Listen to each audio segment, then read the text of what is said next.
Hey guys, how's it going? Jackie here, and I've just finished playing the Resident Evil 2 remake. And goddamn did I have a good time pissing my pants. So, I want to give out my thoughts throughout the game as a newcomer, as well as my long journey that led me up to play this game, since I'm such a pussy boy. Short disclaimer, this isn't gonna be some in-depth review or analysis of the game.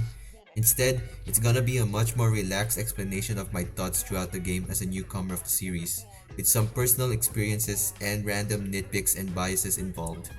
Alright, now that's out of the way, let's begin. The Resident Evil series was something I was always aware of, due to it being so popular on the horror games genre, especially in 2018 when the remake was announced.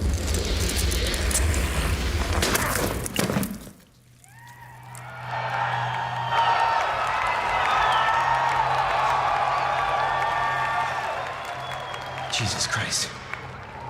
Which makes me kinda bipolar since I love watching and learning all kinds of scary content like Zeltrich, theories, or random creepypastas when I'm bored. Thunderman!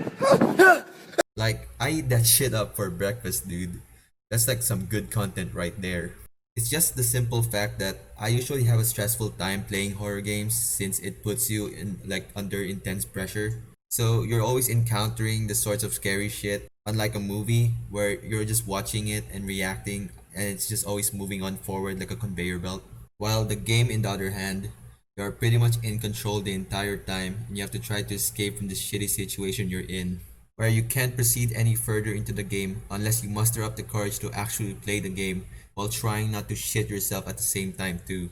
But since I've got nothing else better to do due to the thou shall not be named, I've got time and I've just thought, hey, let's just play Resident Evil 2. So, before playing the game, I really didn't know what to expect going in, but aside from all that, I knew there was going to be two playable campaigns and the existence of Ada Wong. When starting the game, it's pretty apparent on what the game is gonna be like just from encountering the first zombie in the convenience store. Although the zombie was presented in a way to showcase the enemy to the player for the first time, this game does not mess around. With just one zombie alone, they can soak up all your bullets, making you waste so much of your precious ammo, to the point that you could even lose all of it when you're not careful.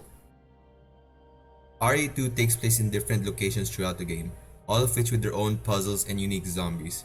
But the one with the most depth and time spent on has gotta be the police station. Which, I gotta say, has to be one of my new favorite locations in a video game ever, since the police station is such a creative choice, with it having a nice extra detail for it previously being an art museum, thus explaining all the puzzles, sculptures, and paintings scattered all around the station. Making the place really interesting to explore, with its tight layout, hidden lore, and detailed rooms all over the station, giving a sense of adventure when exploring new areas. Like, I felt for my boy Leon when it turns out that the entire force was preparing a celebration for his first day, which sadly isn't the case due to the zombie outbreak. Yeah, but moving on. Relating to this, one of the strongest appeals of the game has got to be the sense of exploration and progression. Especially when solving puzzles, that's when the game truly shines, as you start to connect the pieces and open up new upgrades and previously locked up places to explore, giving you this huge feeling of accomplishment. As previously stated before, as someone who isn't really into horror, I feel that RE2 has the perfect balance of scare for someone like me at least. Since I really don't like jump scares, since it's used as a cheap way to get a reaction out of you. So usually I would be expecting for when the next jump scare is gonna appear, that way I could lessen down my mini heart attack. Yeah, but in Resident Evil, it does this really well because I can go through the game, get the occasional scare, but once I react and run away to a safer place, I can look back at what just happened and chuckle at how hard I shitted my pants. It would always turn out like this, where I'd suddenly be filled with dread and adrenaline, but right immediately after, I'd be chuckling to myself all crazy, looking back at how I just survived all that. Once you've played for a while and you start to get used to the situation, that's when the game starts to throw a curveball at you with this hulking Thanos looking ass Mr. X.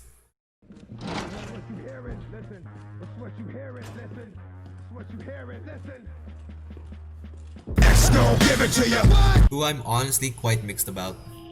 On one hand, He's a constant force that helps further increase the challenge and scare factor of the game, even when he's not around, because of his loud footsteps always alarming you and keeping you at the edge of your seat, even though he's probably not even around. But on the other hand, he's only there to stop you dead in your tracks and progressing throughout the game, feeling like a way to extend the game's runtime, especially when doing the library puzzle for the first time. Overall, he's pretty good on your first playthrough of the game, but his appeal does slowly dwindle when replaying it over and over. The boss fights in the game were pretty alright, nothing to write home about. But if there's one boss fight that I think is a pain in the ass, it has gotta be the second boss fight with William, where you have to position him at the right time so the crate could hit him. The concept itself is quite easy to understand. It's just executing it is so awkward, especially when trying to throw a flash grenade with your tank as controls. So you would usually eat shit from the crate instead. And one last thing I want to talk about is the writing and voice acting. With all their lines feeling natural and fitting to the situation. You can legit feel the shock, confusion, and anger coming from the characters. What the fuck?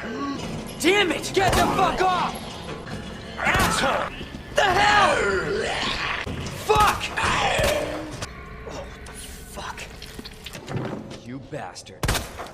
The character interactions, specifically with Leon and Claire, although not much, but when they do interact, they have so much charm and chemistry with each other, with their somewhat flirtatious and dorky interactions, since these two only have each other to cope with the shitty situation they're in, with Leon's goofy comments and Claire's witty and aggressive comebacks, giving them a lot of personality and charm for me to root for them in the game in their adventure. Overall, I had a blast of a time. I didn't really expect me to actually play a horror game in my life, but here we are now. So yeah, new year, new me, basically.